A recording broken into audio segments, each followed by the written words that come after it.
So, what is so sacred about the number 108? Astronomer, mathematician, and physicist Galileo Galilei made an interesting statement. He said that the universe is written in mathematical language. He maintained that the mysteries of creation itself could be solved through numbers and mathematical equations. Mystics of all traditions around the world found that numbers offered more than scientific insight. They offered a secret language for awakening, a key to our own intuition and higher aspects of our being. Yogis found the number 108 to be such a key. The number 108 has always been a highly revered number for thousands of years, coveted by many spiritual traditions and ascribed special significance in meditation and prayer. It is considered to be the most auspicious number of all. 108 also happens to be the number of stitches on a baseball. In yoga, the number 108 refers to spiritual completion. That's the reason why malas used for meditation are composed of 108 beads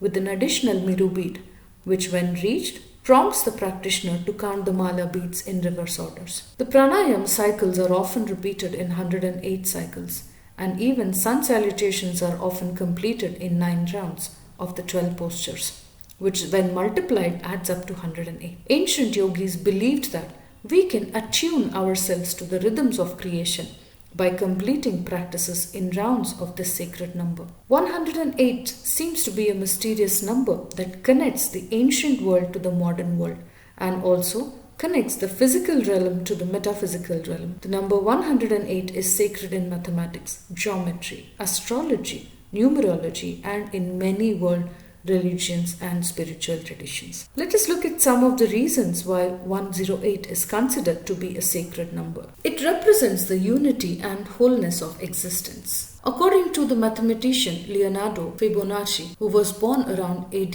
1170 and after whom the Fibonacci sequence is named, is believed that the number 108 has a way of representing the wholeness of existence. The Fibonacci sequence is also related to the golden ratio. The spiral arrangement of leaves or petals on some plants follows the golden ratios. Pine cones exhibit a golden spiral, as do the seeds in a sunflower. According to Phyllotaxis, a symmetric study in plant morphogenesis presented by the Cambridge University Press in the 1994, the Fibonacci sequence is one of the most prominent mathematical formulas. It's been called nature's secret code and nature's universal rule. It is also said to govern the dimensions of everything from the Great Pyramid at Giza to the iconic seashell called Nautilus. What is interesting though is that Leonardo Fibonacci, whose real name was Leonardo of Pisa, did not actually discover the sequence.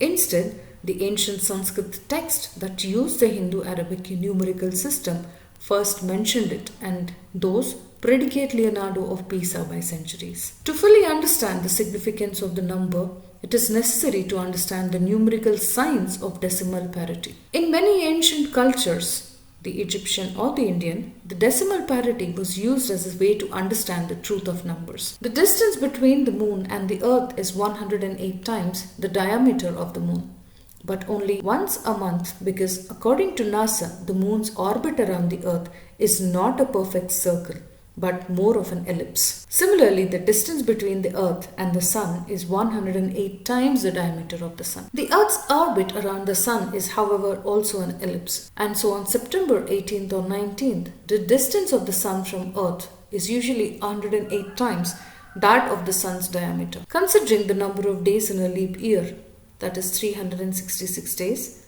when we multiply the three numbers, we arrive at 108. That is 3 into 6 into 6 gives us a total of 108 again. So what is the mystical tradition behind the 108 number? And according to numerology, numbers can be seen as messengers. When the number 108 appears in our life, it may mean that we are about to attain a long desired goal or achievement. The number 108 consists of an individual number 1, 0 and 8. The number 1 represents authority and leadership. It also represents new beginnings, taking initiatives and embarking on new path of progress. The number 0 is, however, a 0. It's a mysterious one though, which represents both nothingness and eternity.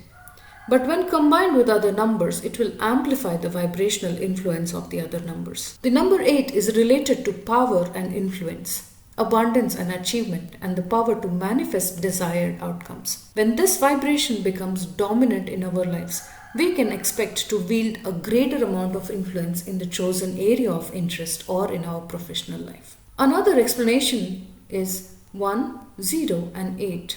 1 stands for God or higher truth.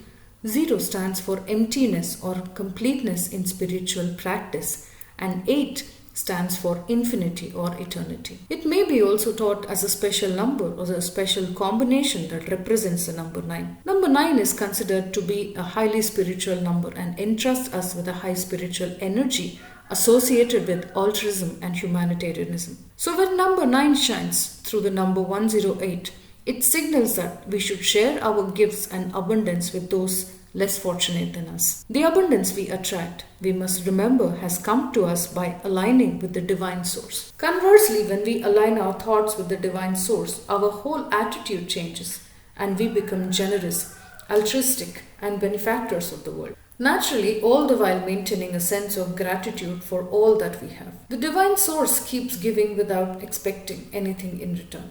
We can best maintain a connection to that source by an attitude of gratitude and generosity. Such an attitude will continue to attract prosperity into our lives, materially and spiritually. Another fact is, on the Shri Yantra, there are marmas, that is, points, where 3 lines intersect, and there are 54 such intersections.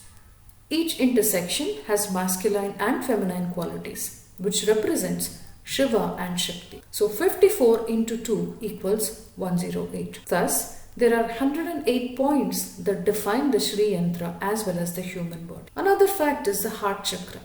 The chakras are the intersections of subtle nerve channels or nadis, and there are said to be a total of 108 nadis converging to form the heart chakra. One of them, Shushmana, leads to the crown chakra and is said to be the path of self-realization. There's also a significance in astrology for the number. According to astrology, there are 12 zodiacs and 9 planets, and when multiplied, we get 108. Additionally, there are 27 lunar mansions and they are divided into 4 quarters. When 27 is multiplied by 4, the resultant is 108 again. In Kathmandu, the capital of Buddhism, there are exactly 108 images of Lord Buddha erected in and around the place in reverence to the Buddhism deity. There are 100 names of each deity. In Hinduism, every god or goddess has 108 names aligned with them. Saracen Circle, Stonehenge in the UK, is one of the world's most famous prehistoric monuments. Interestingly, it has a diameter of 108 feet.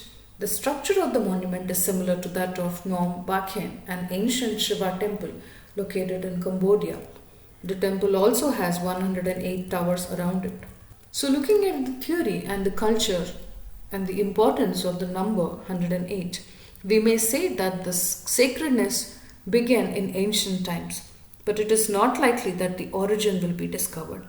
What we may discover are the hidden reasons for it being regarded as a sacred number.